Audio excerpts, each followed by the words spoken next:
exclusive network contract si DJ kasama ang mga executive ng Kapamilya Network sa pangunguna ni ABS-CBN Chairman Mark Lopez, ABS-CBN CEO at President Carlo Katigbak, COO for Broadcast Cory Vidanes, Chief Finance Officer Rick Tan, Star Magic Head Laurenti Jogi, Luz Bagalaksa at ina ni Daniel na si Carla Estrada.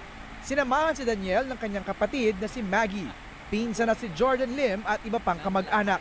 Gusto kong magpasalamat dahil nung nagkagulo na tayo after the shutdown, ikaw ang isa sa unang nagpasabi na hindi mo kami iiwan. Kung naalala mo, sinabi ko, anak, sa ABS-CBN lang tayo kahit anong mangyari.